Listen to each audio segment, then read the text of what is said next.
భారతదేశ చరిత్రలో స్వాతంత్రం వచ్చిన తర్వాత గాని అంతకు ముందు గాని ఎప్పుడూ జరగనటువంటి ఒక దారుణమైనటువంటి సంఘటన భారతదేశ వ్యాప్తంగా సంచలనం సృష్టించినటువంటి విజయవాడ కృష్ణలంకలో ఏదైతే పోలీసుల చేతిలో అత్యంత కిరాతకంగా హింసించి చంపబడినటువంటి సాయి కృష్ణ అనేటటువంటి కాపు సామాజిక వర్గానికి సంబంధించినటువంటి 23 ఏళ్ల యువకుడు శవం కూడా దొరకనటువంటి పరిస్థితిలో తన తల్లి హైకోర్టులో హెబియస్ కార్పస్ రిట్ వేసినటువంటిది మనందరం చూస్తానే ఉన్నాం.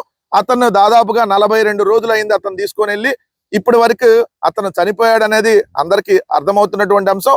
కాకపోతే ఎక్కడ చంపారు, ఎలా చంపారు, ఎన్ని రోజులు హింసించి చంపారు, అతను శవాన్ని ఎక్కడ తగలబెట్టారు అనేటటువంటిది ఇంకా తెలియాల్సి ఉంది.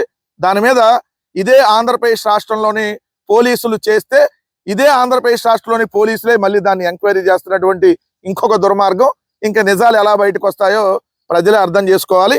ఇక్కడ ఒక విషయాన్ని గమనిస్తే ఇక్కడ ఈరోజు దానికి సంబంధించి వచ్చినటువంటి న్యూస్ ఏమున్నాయని మనం చూస్తే ఒకసారి అనాథ శవాలపై ఆరా, రౌడీ షీటర్ సాయి కృష్ణ అదృష్టం కేసులో దర్యాప్తు వేగవంతం, కృష్ణలంకలోని స్వర్గపురిలో పోలీసులు విచారణ. ఇక్కడ కానీ ఒక షాకింగ్ వార్త ఏంటి అని అంటే, మొన్న ఏదైతే జడా శ్రవణ్ కుమార్ గారు ఆల్రెడీ ఆ శవాన్ని విజయవాడ బస్టాండ్ లో ప్లాట్ఫామ్ నెంబర్ 43 అనుకుంటే అక్కడ ఆ శవాన్ని అనాథ శవంగా పెట్టారు. దాని తర్వాత దాన్ని ఏదైతే తగలబెట్టేశారు అని చెప్పి ఆయన చెప్పిన దాని ప్రకారం ఎంక్వైరీ జరుగుతుంది. దానిలో ఒకసారి చూస్తే అప్పుడు ఏదైతే ఒకసారి చూడండి, కృష్ణలంక పోలీస్ పరిధిలోని గత నెల 23న మొత్తం 4 అనాథ మృతదేహాలను పోలీసులు గుర్తించి స్వర్గపురికి తరలించారు. దీనికి సంబంధించి నగరపాలక సంస్థకు పోలీస్ స్టేషన్ నుంచి లేఖలు వెళ్ళాయి.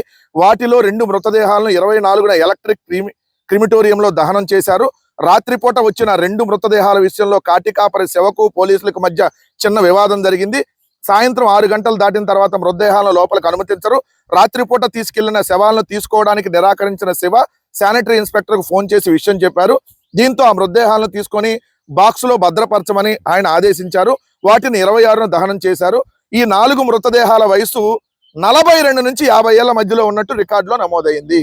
అదృశ్యమైన సాయికృష్ణ వయసు 25 ఏళ్ళు ఉంటుందని తల్లి విజయలక్ష్మి పేర్కొన్నారు. అంటే ఇక్కడ ఎంట్రీ కూడా తప్పు చేయించారా? ఎందుకంటే అనాథ శవాలు వచ్చిన మాట వాస్తవమే. As it is Jada Sravan Kumar గారు ఏదైతే చెప్పారో లైన్ గా ఆ సీక్వెన్స్ అంతా కరెక్ట్ గానే ఉంది. కానీ అక్కడ వయసు 42 నుంచి 50 ఏళ్ల మధ్య నమోదు చేశారు. అంటే ఇక్కడ కూడా ఆధారాలు దొరకకుండా ఇక్కడ కూడా ఆధారాలని మాయం చేసేటటువంటి ప్రక్రియ చేశారా? 42 నుంచి 50 ఏళ్ల వయసు నమోదు చేయించడంలో అర్థం ఏంటి?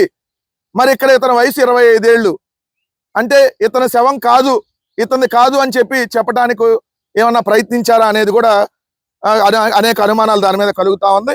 లంక గుట్టు ఎవరి కెరుక, కృష్ణలంక పిఎస్ లో చుట్టేస్తున్న సాయి కృష్ణ అదృశ్యం కేసు, నందిగామ ఏసీపీ చలసాని శ్రీనివాసరావు రాక, సాయి కృష్ణ 2025 డిసెంబర్ 4న రామ్కో సిమెంట్ కర్మాగారం అనుకున్న ఖాళీ ప్రదేశంలో స్నేహితులతో కలిసి మందు కొట్టాడు. అక్కడ ఏదో జరిగింది, ఒక హత్య జరిగింది అనేది చెబుతా ఉన్నారు.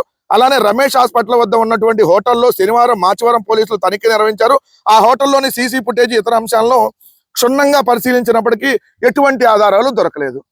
ఇక్కడే మీకు ఆల్రెడీ కేసు నీరు గారిపోతుందని అర్థమవుతుంది కదా.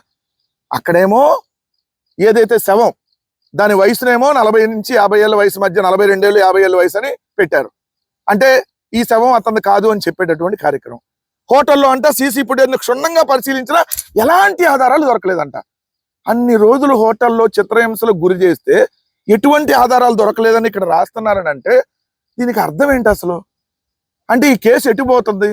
ఈ కేసుని ప్రభుత్వంలో ఉన్నటువంటి పెద్దల సహకారంతో నీరు గార్చేస్తున్నారు.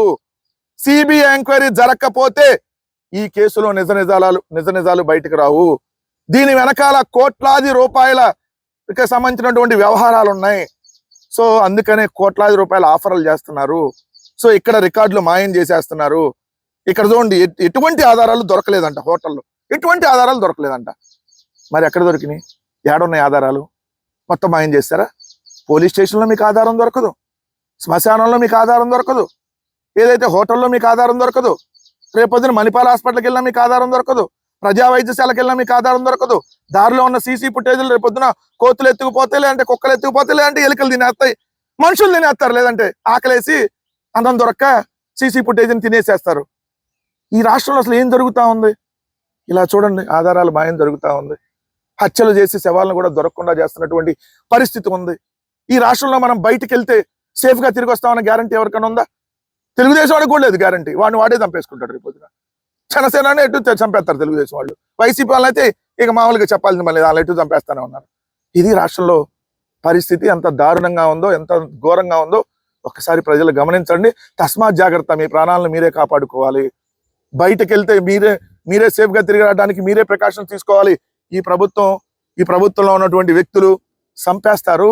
చూస్తున్నాం కదా మనం. ఇది తర్వాత ఆధారాలు కూడా మాయం చేస్తారు. డెడ్ బాడీ కూడా దొరకదు. 23 నెలల క్రితం నంద్యాల జిల్లా మచ్చుమరిలో అమ్మాయిని అత్యాచారం చేసి హత్య చేస్తే ఇప్పుడు శవం దొరకలా.